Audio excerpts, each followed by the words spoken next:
Thank you very much. I think you can add me to the list of people who are doing the, I didn't think I'd be here 30 years ago, but anyway.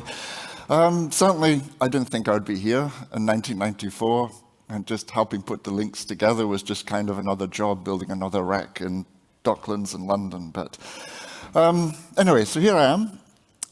I was kind of given a please talk about something, which is probably not the best guidance. And so, but maybe something to do with exchange points and what's happened in the last 30 years. I mean, that's a huge top subject area. So what I thought I would do is, because I live in Australia, have done for the last 25 years, just cover some of the world as I've seen it. Most of my work with the developing countries through Asia, Pacific, and done bits in Africa, Middle East, and so forth. So I'm just going to try and take a walk through some of that. It's very hard to try and average the whole world into a presentation, but I'll give it a go. And I've got a hard stop in 40 minutes, so I should be done by then. So I just want to try and share some of just, I suppose, the last 25, 30 years. I mean, yes. Obviously, I'm from the UK. My mother lives in Scotland still, so I'm very much this part of the world, and most of you are in this part of the world as well. But it gets kind of interesting when you start going to lots of other countries. We've heard quite a bit yesterday and today about what's going on in different parts of Africa, which is great to see. And in the past, I've talked about exchange point development in Asia and what's all been happening there. So yeah, I mean, most of that 25 years was time at Cisco, and then working for myself or working for Network Startup Resource Center. And the Cisco time wasn't about selling things, it was really about building internet infrastructure. I think my job was very much just make the internet work, right? Whatever you do, just make the internet work, which ended up doing a lot of BGP training, building the internet exchange points. Oh, Philip, you helped build LINX. Well, maybe you could help build our one. Even though my helping was just building the rack. But anyway, so I spent quite a bit of time working in a lot of countries around the world. I think the interesting one for me was actually having to go to Nanog and do BGP tutorials, which I thought was kind of strange, but I don't know. I'd always assumed that North American operators would know all this and would be helping elsewhere in the world. But no, when the previous tutor left, I ended up having to help with doing the tutorials there instead. So I'm going to try and cover these areas in the time we have. Just really looking at the first recognizable exchange points, the emergence of the transit providers, global content providers, the distribution networks, as we've been hearing about, and what we have today. And I'm not even going to try and predict the future. It was fun listening to Vint talk yesterday, because give him any opportunity, he will talk about interplanetary internet. So I look forward to Curtis in his new role, setting up the interplanetary ICANN and to help supervise all these things. So anyway, so this is what we'll try and look at. So I joined Pipex in 1993. Keith hired me to, I think, help with a lot of network things. I was fresh out of university, just having built a small network there in the engineering department. And well, I managed to do my PhD, but I got quite a lot sidetracked with a lot of the networking in the department and the early IP. But I think modern internet really started, I think, when end users. You remember Windows 95? The sort of first pointy, clicky thing that you could kind of use that had IP built in. That was really the start of when, I suppose, the general public could start using the network. And the early customers of the internet in those days were like, yeah, this internet thing looks interesting that you keep, we'll try it and see. Maybe we'll do a dial-up, or maybe we'll do a 64K leased line or something. So the early ones were very much kind of looking at that. And certainly a lot of the earlier sales visits, is going with the sales guys, it was a very much, yeah, we'll give it a go. We believe you, but we're not sure if this will catch on. Here we are, 30 years later. Bandwidth was small, 64K. And I say that to people today, and it's like, how can you do anything with 64K? Well, back then, when it was Telnet, FTP, and you could, but not these days. The international connectivity, getting across the US, was multiples of 64K leased lines. Applications are delay sensitive. We had people trying to run old applications. What was it, NetBIOS and all this weird stuff, anyway, over transatlantic links, as though it was an Ethernet LAN, and people asking us to make light go faster than, packets go faster than the speed of light and all that kind of stuff. But most of the early providers serving the same locality were not really connected together. Traffic from us to another provider in the UK would usually go through the US. And that was a big problem, especially if enterprises were connected to multiple providers because they didn't really have the local network that they wanted. So this neutral interconnect idea came up. I talked 5 years ago about the history of LINX from 94 to 97. I'm not going to recycle it here. But I'm just going to pick out one or two things from that slide deck, just for the folks who probably aren't really aware. So 94, ULCC proposed this low-key neutral interconnect. We had been considering the same thing in PIPEX as well. 5th of August 94 was really the first meeting to discuss creating this exchange point, and the 5 providers at the time took part in it. Anyway, there's more of it in that presentation. It's probably on the LINX website as well. I was a bit too lazy to look it up. The MOU, there's the initial draft MOU. This is all from my old email archives and so forth. And again, you read through it, you see some of the early founding things of how we do an interconnect. Setting up the links, we've seen the pictures of the telehouse building yesterday already. Done by us, well, it was just filled up the back of my car with cables and all the other stuff that you need to build an equipment rack. The first interconnect at LINX was an Ethernet hub. It was not the switch that you see in the Science Museum. It was an 8-port Ethernet hub. So, and that hub came out of our Cambridge point of presence because we had just bought the Cisco Crescendo, 1202 switch thing. And so the hub was spare, so that went down as the first LINX interconnect. And that was kind of interesting. It eventually got the first 5 providers connected. By May 95, there were 6 members of LINX. There's more details in the other slide deck. I've got all port assignments and all the other stuff. There was this DGIX proposal a way back, so that LINX would join this distributed global internet exchange, but as we know, that never ever happened. Probably a good thing. And then the early LINX benefits, it meant the UK providers could interconnect with each other without going through North America, so without the expense and the latency of going through North America. And there was no need to build a mesh of interconnections, right? So we didn't have to get a connection to Daemon and to ULCC and to BT and to, it made it all centralized in that location in Telehouse. And that was the attractiveness also for locating content in the UK, because now early content providers could go, if I put my data center in London or close by, I've got access to all the UK providers. And that was part of the motivation for Microsoft's European data center showing up and effectively being visible through the LINX interconnect. Early problems, Ethernet hubs. We don't really want to do that. 10 megabits half duplex, so it fell over badly, about 2 megabits per second. And I think it was the 3rd switch, I don't remember. I think it was the 3rd switch that we had, because we had one in Telehouse, one in Cambridge. So this one that was spare ended up being rushed down to LINX to end up being the first switch at the exchange point. Only had 8 ports, and so it ended up being daisy-chained with the hubs. So members got a primary port and a secondary port. So the members with 2 ports, the second port was moved into the hub as a backup. But still 10 meg.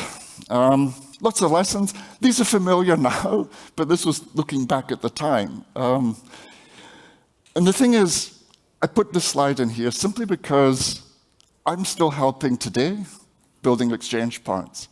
And we still have the same questions, the same mistakes, and lots of people determined to try and do different things from all the things that we learned back in 94, 95, 96, and so forth.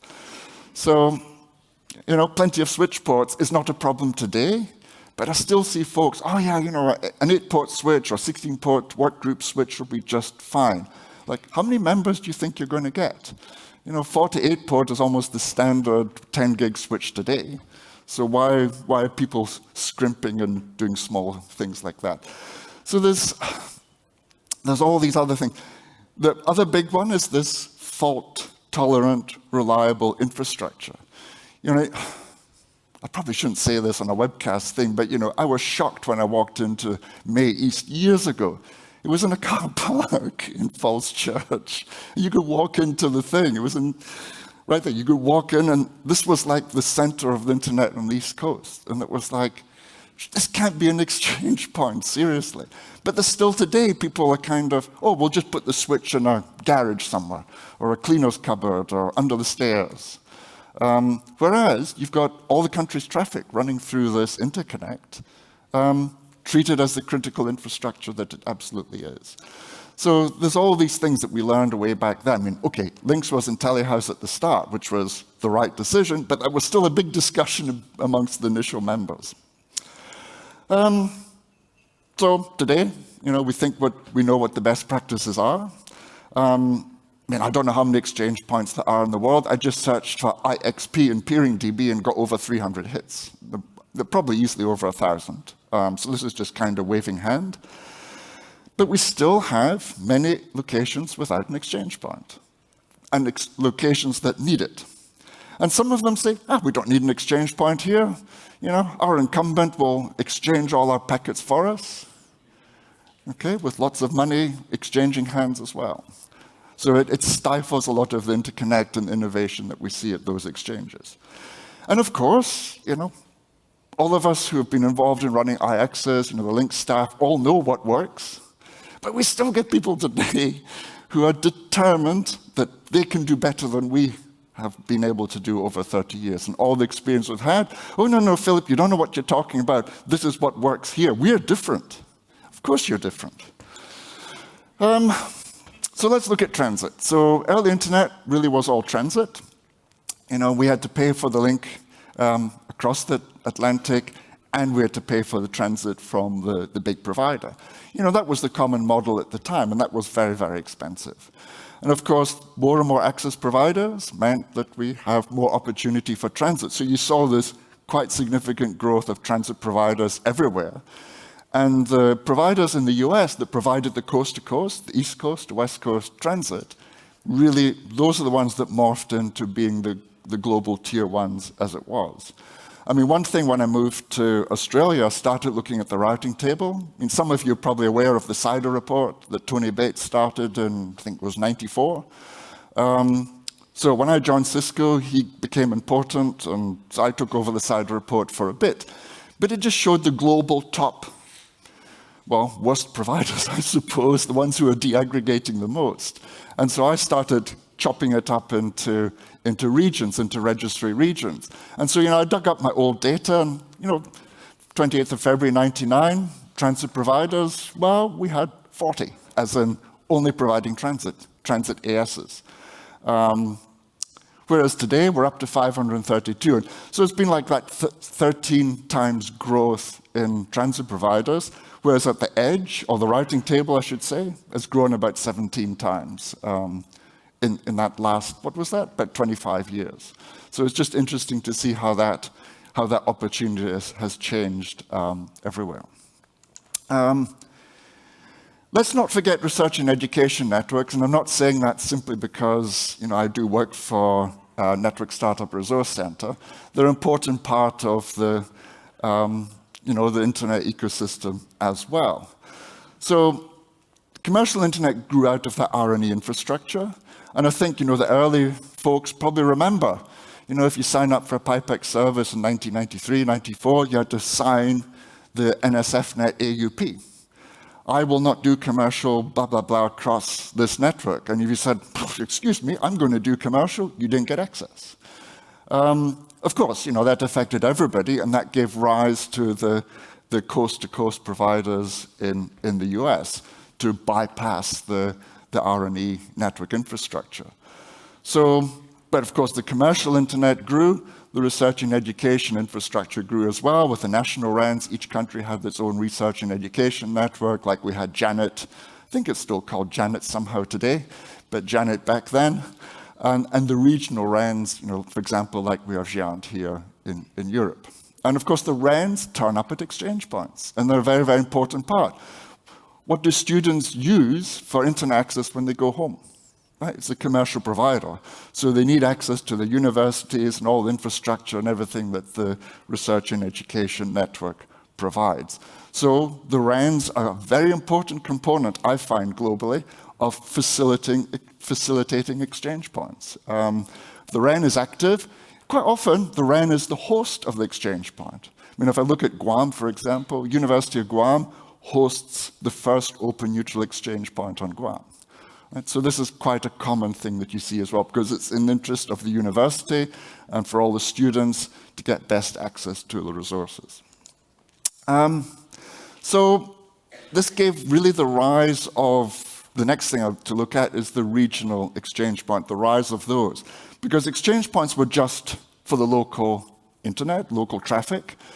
But some places, because more content appeared, started attracting providers from other countries. And so that ended up giving rise to these regional exchange points. So, for example, we went to May East, Falls Church. We were briefly at Kicks West as well on the West Coast. So not just at LINX, we went to these other places so we didn't have to depend on our transit provider and could actually pick and choose who we peer with just for, the usual commercial reasons and for finding the content. So the motivation really was, yes, keeping local traffic local, but we ended up buying these international private leased lines to get to exchanges in other countries. So certainly when I moved to Australia and started working in Asia, everybody was, oh, how do I get to Europe? Well, why do you want to go to Europe? Oh, because there's more there. Paying for transit to get there versus buying an IPLC and connecting to LINX or the other exchanges in Europe as well. That was quite a common thing. And you still see it today. A lot of people are running these long circuits, long infrastructure to get to the foreign exchanges. Why they're doing it, chasing content. I mean, that was the main thing. These providers always chasing content. But also value and service quality for the customer. If you run the IPLC, then you don't depend on what your transit provider is doing or not doing, or if they can't run the network. At least with the IPLC, you're in control of your own destiny. Settlement-free peering with the router they put at the exchange point. Purchasing transit from that location as well, because you often got the big transit providers in the same building as the exchange point itself. So it was quite a happy shopping place for the big transit providers. They can pick off the exchange point members to sell transit also. But it also meant, and a lot of these providers in Asia-Pac were able to control their own infrastructure without depending on others to do it. So this is still the funny thing. We still get this whole concept, a regional exchange point is this high bandwidth, free interconnection between lots of exchange points on a continent. Still get that, I'm still baffled by it. And we still have, every few years somebody says, oh, we need to connect all the exchanges in Asia together. Isn't that what the transit providers are meant to be doing already? But there's this some kind of weird thing. And it comes from funding agencies and regulators, and it's just, I don't know. So at the moment, there's an effort to try and interconnect all exchange points across the Pacific. And I'll show you the picture of the Pacific later on. It's a nonsense concept. The regional exchange point is one that's big stature with multinational participation, as we all know. So what happened really at the start of this decade? It's gone quite a bit from, we're just running circuits all over the place to get to foreign exchange point, to seeing a lot more about the content providers getting away from one website to multiple. So rather than just hitting one website in one location all the time, they started replicating these in different locations around the world.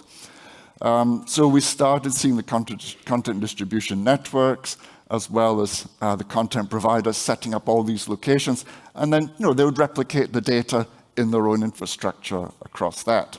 And then BitTorrent took off as well. I mean, we started seeing a lot of BitTorrent at the start of the 2000s, at least in the universities that I was going to, because like, Philip, how do we block BitTorrent?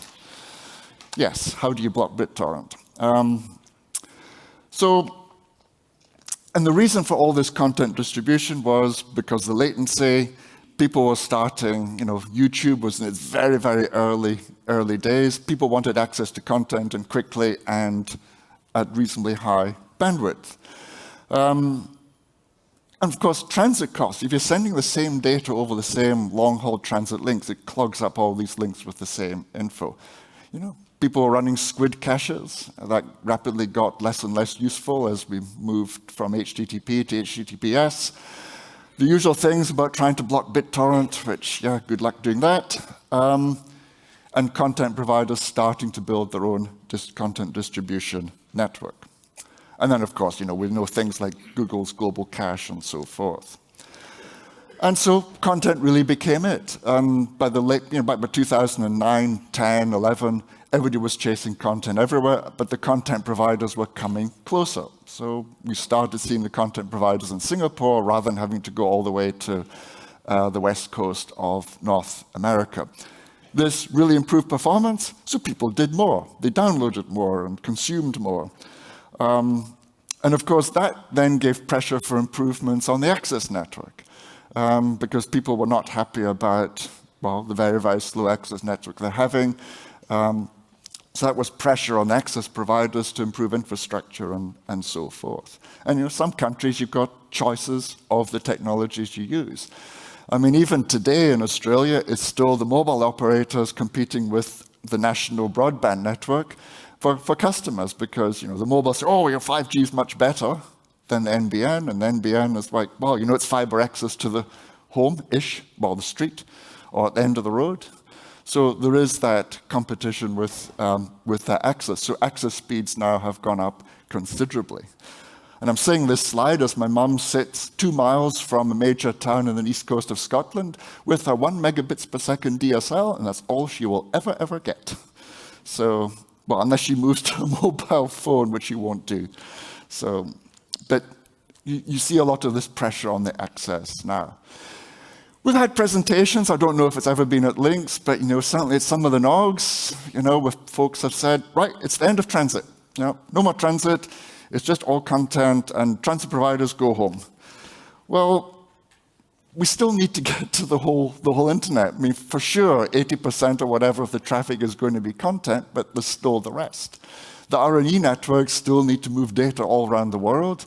A lot of other people are using internet infrastructure for more than just looking at videos and so forth. What's it? Cat videos is what the internet is used for, apparently. We saw consolidation of the tier ones. I mean, we all saw that, the whole global clustering level 3 Quest all collapsing into Lumen. Price of transit at some point was, quite a lot of points, was a lot cheaper than joining the exchange point. I mean, the exchange point has operational costs, like the switches cost money, the line cards, the data center, and so forth. Yet people were able to sell transit for a lot less than it was just being a member at an exchange point. And so, I saw quite a few operators just depeering from the exchange. Too expensive. I'll just buy transit. Downside is out of control of their own destiny as far as policy would go. But then, of course, we had the death of transit, but then we saw all the content at the exchange points. And so the big IXs had all the big content providers, they were all present. They didn't go to all the exchanges. And I got quite a lot of, certainly 2013, 14, 15, Philip, you need to do something to get X at my exchange point. I'm like, I can't do that. I can't just go and tell Google or Facebook or whatever to turn up at your exchange point. It's their business, their market opportunity that they see their eyeballs, and I can't just instruct them to go and do any of this. And they didn't do it just because they want to support the exchange point. It was all about the lowest latency access to their the consumers. And most of these were operating open and selective peering policies, as we know. Traffic volumes would grow. And as traffic volumes grew, of course, we found that some of the content providers saying, well, I'm not going to send my traffic over the IX. You need to do a direct cross-connect. Because I don't want to send 10 gig of data across the exchange point. 10 years ago, 10 gig was a reasonable amount. You're going to push this all across a private cross-connect. And this is very much the model I see all around, at least the region that I spend most of the time. For smaller providers, yeah, sure. Peer at the exchange point. As you get bigger, is direct cross-connect in the same data center. So access to the exchanges has been generally or gradually changing as well. IPLC is not cheap. A lot of the providers in Asia have pulled back from dropping links into Europe and North America because of the cost. Also, cable breaks. Getting these fixed today seems to take a lot longer. I mean, it does take a lot longer because the cable ships are all busy laying cables for the hyperscalers. And they're probably because there are more cables and they break more often. So it's really becoming, every day there's a story of another cable being broken. And of course, you needed an IPLC to get to every exchange point you wanted. And then some people, to save cost, did without the protect circuit. So when the main link broke, they had nothing. And having to deal with some of those, and people lacking bandwidth for 3-4 months. We also, you saw the emergence probably over the last 10 years of the network as a service. So this is kind of, I call it just the point-and-click access to different exchange points and different transit providers. That makes it a lot easier for operators to choose or pick and choose who the exchange point is and who the provider is as well. And that's all been very helpful for the enterprise and the smaller provider just to get up and running. Because not everybody knows how to order an IPLC and deal with all the pieces in between, trying to get plugged into an exchange point somewhere else in the world. If somebody else can come along and offer the service, that made it a lot simpler for them. So that was another change that's happened as well. Another thing that was kind of interesting out of all this, because people were doing the more point-and-click selection of exchange points, a lot of enterprises, or at least folks without the BGP knowledge, would be trying to use these and really getting a lot of things badly messed up. I've last 10 years, a lot of requests of, oh, Philip, please come and help with configuring remote peering, because people would be ending up doing really weird stuff in a lot of that. And I've helped EuroIX with the peering toolbox over the last few years to try and put that together to give a lot of the enterprises and the newcomers more, I suppose, help about what they have to do and how they have to do it and where they have to go and what they have to think about. And so that's helped a lot with increasing access to all this infrastructure. Changes to the transit model, so we've all had all the consolidation I've talked about before. But the emergence of these new multinational transit providers with different business models or novel business models. So it's not so much now that, they're providing high-quality long-haul transit. It's they're the last resort for the other 10% of traffic that's not content. And so you see a little bit more of that now, that people say, it's only 10%, I don't care. If I look at my ISP I connect to in Brisbane, I get that feeling that content is really what matters for them to make sure that they're number one in the charts or whoever it is, rather than Philip trying to log in to somewhere else in the region to help one of his customers or one of NSRC's clients to actually get the network working. And so this last resort for the 10% is just, it gets a bit frustrating with some of these novel business models that are seen. Of course, research and education is the other side. They need high quality, high bandwidth infrastructure because, as we keep saying in campus workshops at NSRC, universities are designed to attract clever people. And a lot of these people, whether the students or staff, researchers, are trying to do a lot of really novel, interesting things. And a lot of them need bandwidth. The Large Hadron Collider in Switzerland it's got its own global infrastructure, because the infrastructure needs to move data around to the different researchers around the world is so big. And so what's critical for R&E networks is the transit infrastructure. It's got to work. It's got to work reliably and all the time. Weird routing is not really an acceptable thing. Also, local peering. All the R&E networks are trying their best to peer at local exchange points, and that's a very important thing for them. The transit is high bandwidth, minimum latency, and ideally symmetric routing. Getting from here to, say, Singapore should just go between here and Singapore and not here to Singapore with a response going through North America coming back. All these milliseconds really matter. And actually, one of the things that's underway in the R&E network for the last few years has been the Global Network Advancement Routing Working Group, which is studying some of these routing issues to try and optimize it all for R&E. And one thing I've been doing to help with it all is getting BGP feeds from all the R&E networks, or quite a few of them, so that people can see what the BGP table looks like in different parts. So I've got a few. It's not like every single one in the world, but I've got quite a few R&E networks around the world, so we can see what the different views look like in different places. And that toolkit there is helping the GNA group try and figure out some of the weird routing that's inevitably going on. So you can't summarize for the entire globe, but I'm going to kind of try. Existing exchange points are still growing. We still need new exchange points. We've heard that the last couple of days anyway. Some are being created. There's still endless debates. And this is one place that LINX and LINX members can all help. It's just to encourage places where we don't have exchanges to, for goodness sake, please just go and get it done and stop debating and learn from all. We know how all these things work. Right? It's not something that needs endless committee meetings and discussions with governments and regulators and goodness knows what. We just need to get this stuff done. But the amount of discussions that we end up in all the time is quite something. CDNs, content providers, all cluster around the exchanges. They build their own infrastructure. We've got the network as a service. So what's going to come next? Well, we've had predictions of end of exchange points because the hyperscalers are going to be everything and nobody needs anything else.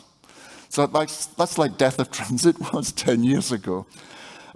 For sure, some of the hyperscalers, they've got their own data centers and you want the customers or the eyeballs networks to connect directly. But you still need exchange points for local interconnection, and it's only the biggest places anyway. It's not going to be saturated all around the world. Where the hyperscalers are going to build their infrastructure. They want 400 gig. We've seen 400 gig talked about, 800 gig, 1.6 terabyte Ethernet now. But this infrastructure is all becoming available. I remember years ago when, 10 gigabit is the fastest anything will ever go. 1 gigabit was the fastest anything would ever go. But it keeps going on as there are more and more creative ways of shifting more data around with the fiber optics. And I'm still marveling at how quick. Laser, when I was at university, would occupy half the stage. And nowadays, they can fit them into a tiny little device like that. So I don't think there's any end for exchange points. I think they're ever more important, and we need more in the places that we don't have them, as I've said before. But do you want to be the interconnect between the hyperscaler and the end user? I don't know the answer to that question. I think some places the exchange points still will be. Other places where the infrastructure is so big, probably not. What's the role? Do you want to try and keep up with this vast volume of traffic, or make sure that all members can actually connect to each other? So I don't know the answer to that. So connecting with content. The other thing that's getting kind of interesting is the hyperscalers saying, you need to connect to us. And I'm starting to see some access providers going, why? And who pays? Because the assumption always been, it's always the access providers got to pay.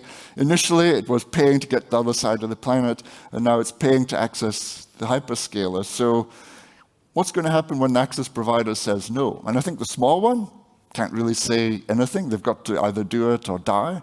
But the bigger ones, I don't know. It could be an interesting thing in the next 2 to 3 years. And of course, the access provider is trying to do the best for the customer. I mentioned this before. That's what the end user looks at. In advertising, certainly in Australia for different providers, is we're number one in this or number one in that. If I try and do a technical explanation to friends about why such and such provider is good, they just look at this. Oh, they're number 6 on this. I don't want that. I want number 1. So that's a big challenge for access providers to always be, the best possible access to the content that the users want. I'm not going to try predicting the future. I mean, I've sat through enough presentations where people have tried to and are completely wrong, and we're always completely wrong. But, hyperscalers are building the big infrastructure. We know that. We still need exchange points. We still need transit. Now to the Pacific. That's the Pacific. And yes, I don't know why this appears in my Facebook feed quite a lot at the moment, but it's like, this is the Pacific. You don't really see that. I've crossed this often enough between Australia and San Francisco in my Cisco days. But actually, there's a big population there. Polynesia, 690,000. Micronesia, 525. And Melanesia, apart from Papua New Guinea, is about 2 million. So there are a lot of nations actually in there. But within the next 2 years, all of these will have submarine fiber. I've got submarine fiber pictures as well, as other presenters have had too. But look at that. When I first came to Brisbane, there was just the one across from Australia all the way to North America. And now it's just like cables everywhere and more appearing. This is the telegeography submarine cable map. So some of these are proposed. So I'm kind of, not all there yet. But this one is pretty much showing every nation in the Pacific is going to be connected by fiber. And that's within the next 2 to 3 years. So that's been a huge change in the 30 years. And we saw earlier about what's happened across Africa as well, and you can go to other parts of the world to see the same thing. So Hawaii and Sydney, well established as interconnect points. But did you notice Guam? Right, Guam is very, very central. Look at all the fiber coming in there. Yet Guam, until 2 years ago, had no internet exchange point. Well, it had one run by a telco. As we know, that's not really an exchange. It's just customers can interconnect. The first open neutral exchange in Guam was only like a couple of years ago, hosted by the university. And so now, we now have Guam Exchange as a company who've set up the first sort of IX that we would probably recognize here. So that's the first attempt at breaking out the layer 3 and getting proper interconnect in Guam. New data centers are being set up, and so it's very, very active there. Fiji is looking interesting as an interconnect, but the exchange point there is run by the regulator for the incumbents. And after a lot of persuasion, the university was allowed to connect as well, because traffic, when students were at home in Fiji to get access to the university website, it went through Sydney, because that's how an exchange point works, according to the regulator. So Fiji is a very sad case, and I'm hoping that they wake up and realize, what they could potentially miss out. And French Polynesia is looking interesting as well because of the proposed connectivity that's going from Australia, New Zealand, all the way around to Chile. And we heard earlier about the cable from Australia to South Africa as well. So all these bits are all being filled up. And then what? So with all that submarine fiber, everybody is going to be pretty much connected to it within, I would say, next 2 to 3 years. So high-speed internet access potentially being there. A little secret, I almost did an astronomy PhD at university. Almost did, but I ended up doing something in ultrasonics instead. And so I'm kind of cranky with the LEOs and ruining the night sky, making ground-based astronomy pretty hard, so I've not mentioned any of that. But they're very competitive, as we heard earlier on today. But having worked with so many Pacific customers on any type of satellite thing, it's fine for intermittent connectivity, but not for running long-term physical infrastructure, I feel, in my experience. So people can beg to differ, but that's why I haven't really mentioned it in any of this. It's interesting there, and it fills gaps where there's no other option. I've got 1 minute. And finally, future for exchange points is bright, I think. But I would ask LINX and the membership to help around the world help local communities to build more of these internet infrastructures. LINX is one of the first exchange points in the world outside North America. So, and I won't say it's your duty, but I hope that you carry on the good work that's been happening over the years. There's a lot of, you have no idea how good LINX's reputation is globally. So really carry on with that and help other communities set up their own internet exchange points. Doesn't need to be branded as LINX, but help them, educate them, because they all want to be able to do the same thing. Questions for lunch. I'm not going to, you can read them, but I don't know. I really don't know where the future's. Golden anniversary. I don't plan to be here in 20 years' time, but some of you still will be. Size of the traffic. I don't know the answer either. Quantum computing, quantum networking was mentioned yesterday.